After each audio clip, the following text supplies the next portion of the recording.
Hey guys, welcome back to U.S. History. We're going to be doing a review of kind of what we covered in 8th grade, specifically today, the American Revolution and what caused it, and kind of all the stuff that came before the Declaration of Independence. So we're going to start with this picture. And this right here is a picture of American colonists tearing down the statue of King George III, their oppressor. The United States, our country, was born in revolution. That's who we are. It's a big part of human nature that we will demand change when it is needed. And this is an example of one of those moments. In the 1700s, the 18th century, the American colonists demanded change. But this is not unique to U.S. history. If we look at today in Belarus, in Eastern Europe, a country that was formerly a part of the Soviet Union, they are currently going through a revolution. They are rebelling against their leader, Lukashenko, who has been in power for too long, according to a lot of Belarusians, and they want to get rid of him. They want him out of power. They believe he is rigging the elections, and so they are demanding change. Another example would be in the Middle East, in Iraq, where here we see the statue of Saddam Hussein being torn down. Another dictator, another oppressor, another demand for change, another revolution. Or we can look in other former Soviet Union countries like the Ukraine. Here they're tearing down the statue of Vladimir Lenin, demanding change, demanding revolution. One of the most famous revolutions in the world history is the French Revolution. The French people desiring to get rid of their monarch, calling him a tyrant, saying that he has too much power, he's an autocrat, and he's living in lavish wealth while the French people try to just survive and get food for their families. They start a revolution, a resistance against their oppressor. We could also look just a few years ago in Spain.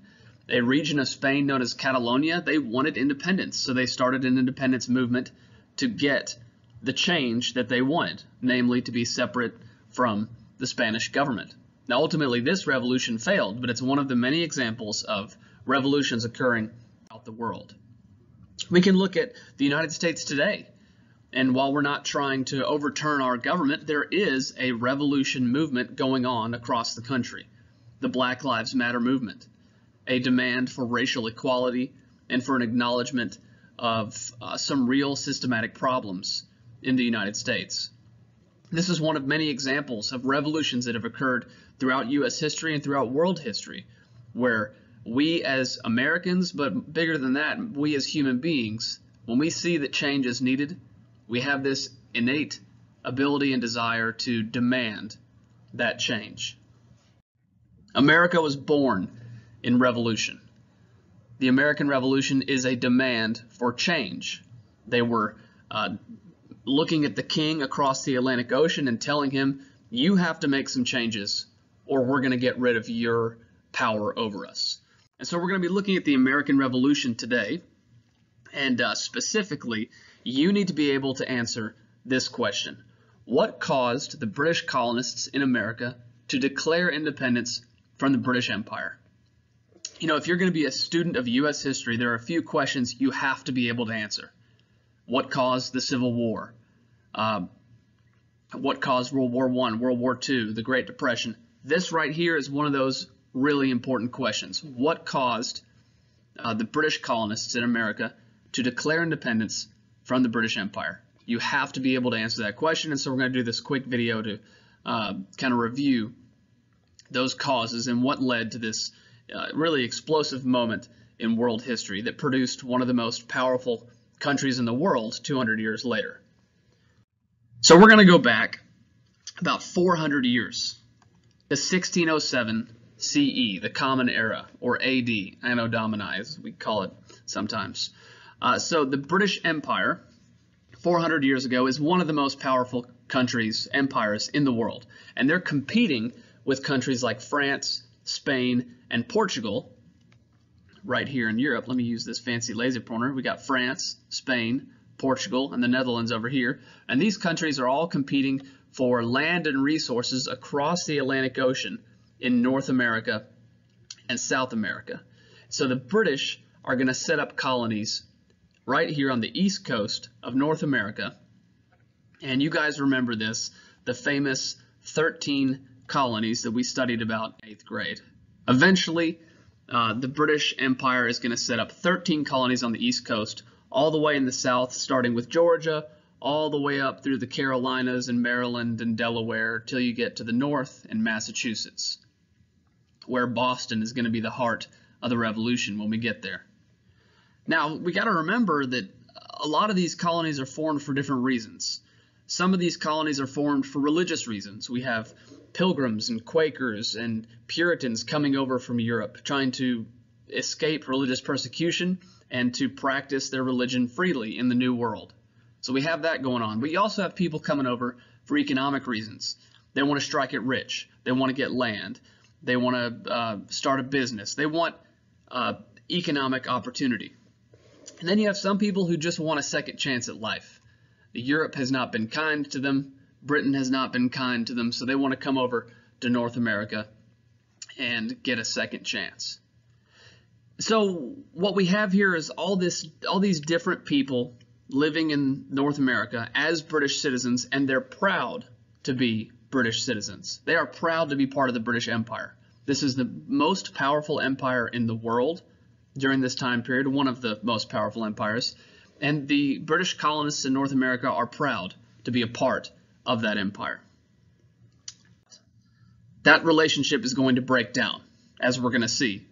So we got to figure out from 1607, when the first British colony was established, to 1776, when the Declaration of Independence is signed, what happened that caused these colonies that were so happy being part of the British Empire to separate from their mother country, to declare independence from their king, from their heritage, from their family members sometimes, and to separate from the British Empire? So that's the question we're going to be looking at. And it really all starts with the French and Indian War. So for about 150 years, everything's going pretty smoothly.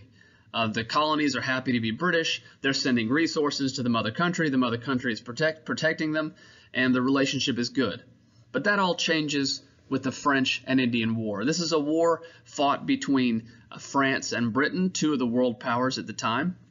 Oh, it's called the French and Indian War because it's in North America. It's the French with their Native American allies fighting against the British and their Native American allies. But this war is being fought all over the world. It's going to last about 9 years, and eventually Britain is going to be able to win. They're going to win this war. They're going to throw a ton of money at it, and they're going to win.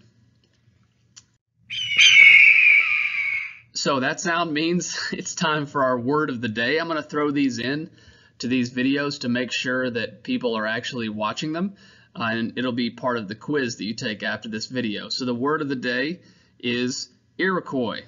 The Iroquois were one of the Native American tribes who fought in the French and Indian War. Now, the Iroquois Confederacy was part of they allied with the British in this war. So let's go back to where we were. The word of the day, though, is Iroquois. Don't get that question wrong on the quiz. So the British, like we were saying, they've won the French and Indian War. They've gained all this land and all this prestige, and they've defeated the French, and everything's looking really good. The problem is war is expensive, and winning a war is terribly expensive. So the British have gone deeply into debt to pay for the French and Indian War, and now they have to find a way to pay for that war. Now, you guys already know what's going to happen next. The British government is going to ask the colonies to pay for some of the war through taxes, right? The British government, the way they see it is that the French and Indian War was really fought to protect the colonists from the French and the Native Americans, and so the British government feels that it's reasonable that the colonists should pay for some of this war. Now, this is kind of where the relationship is going to break down, because while the British government thinks this is reasonable, the colonists do not. So that's where we're going to go next. So what caused the British colonists in America to declare independence from the British Empire? Let's start with this. new restrictions. If you'll remember, basically up until this point, the king has been leaving the colonies alone.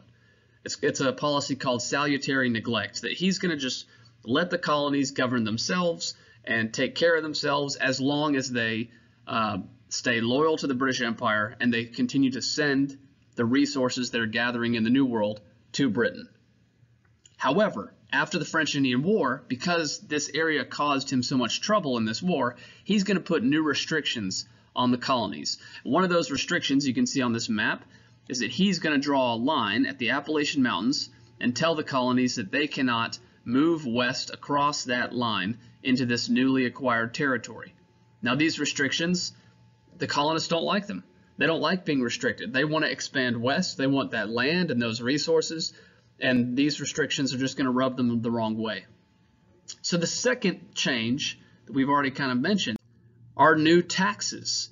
The king and the British Parliament are going to put all these new taxes on the colonists and expect them to pay those taxes, and the colonists are not going to like them for a reason we'll talk about in just a second. But they're going to put taxes on all kinds of things.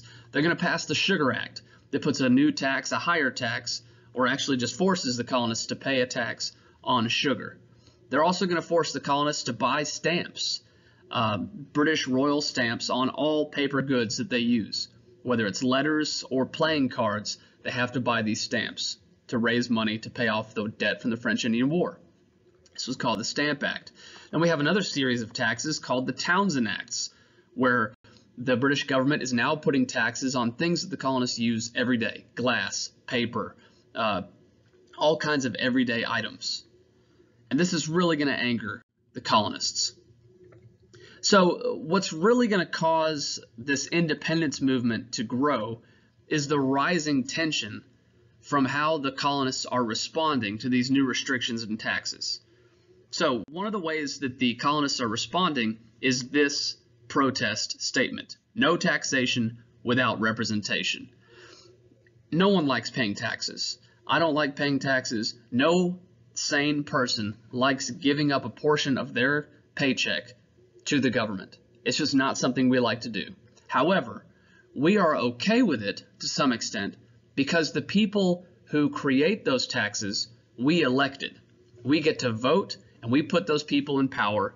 They tax us, we send them money, and they spend it on roads and defense, schools, all kinds of things that we use for the common good.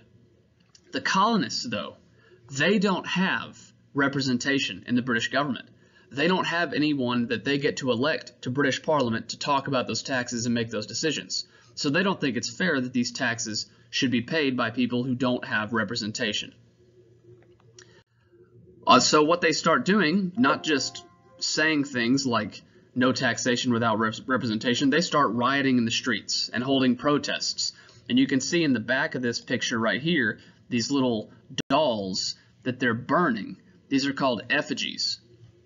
So the colonists are protesting these taxes and these new policies. They also start boycotting British goods, meaning that they just refuse to buy them. They just say, we're not buying these these British goods anymore, and we're not going to pay the taxes. They also form organizations like the Sons of Liberty and the Daughters of Liberty. These are organizations designed to protest and fight against these new British policies and taxes. They're also going to take it up a notch when they start attacking British tax collectors. So this is a picture under the Tree of Liberty where these colonists are attacking, forcing tea down the throat of a British tax collector who they also, it looks like, have tarred and feathered. And then in the background you can see the Boston Tea Party happening too. Now things really escalate in Boston. Boston and Massachusetts is kind of like the heart of the revolution, right? The heart of the protests against the king. On March 5th, 1770, tensions boil over into a moment where British soldiers fire on a crowd of American protesters, American colonial protesters, and kill 5 colonists. And this infuriates the American colonists, who are starting to see there's a bigger distance between them and the British Empire than they might have thought before. A few years later, new taxes are put on tea. The British are trying to force the colonists to buy tea from the British East India Company, and the colonists aren't having it. And so in Boston, some of the leaders of the resistance in Boston dress up like Native Americans, board these British ships, and dump the tea into the harbor to protest these new taxes and the British trying to force this tea onto the colonists. Now, how do you think the king is going to respond to a rebellious act like this? He's not going to like it. And so the king is going to say he can't tolerate this kind of rebellion. He's the king. His job is to maintain law and order. And so he passes a series of laws to punish Boston.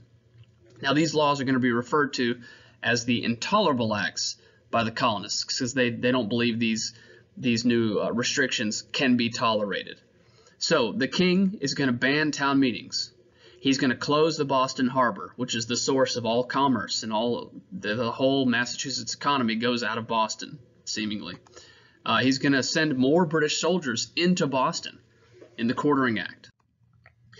Then the first real shots, the first battle of this conflict is going to happen at Lexington and Concord, where American colonists are going to stand up to the king and fight back. And after this, it really doesn't look good. However, well, real quick, so the rising tension included protests, riots, unrest, more restrictions from the king, and this boiled over into the first shots of what's going to become the American Revolutionary War. But before the war starts, before independence is declared, remember, the colonists try one more time to make peace with the king. They send a letter to the king called the Olive Branch Petition, in which they beg him for forgiveness, basically. They say, look, if you'll just respect our rights, give us representation, we will be loyal to you. We love being British citizens. We don't want to be independent. We just want to be respected by our king. The king, however, does not even read this letter. He doesn't read it. He says, nope, it's too late. You've rebelled against me, and I'm going to treat you like rebels, and you're traitors. So the colonists are really left with no other choice but to go all the way and declare independence from the British Empire. Things have gone too far, and they realize that the only thing left to do is to tell Thomas Jefferson, Benjamin Franklin, and John Adams to write the Declaration of Independence so that they can become their own nation separate from the British Empire.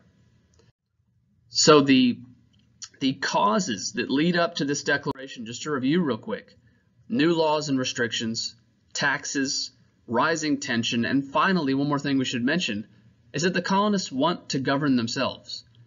There's 3,000 miles that separate them from the British king and the British government, and they don't believe they should have to be governed by someone that far away. They want to govern themselves, and ultimately, these are the things that lead them to declare independence and fight the Revolutionary War against all odds, and which we know they will win, and form the United States of America.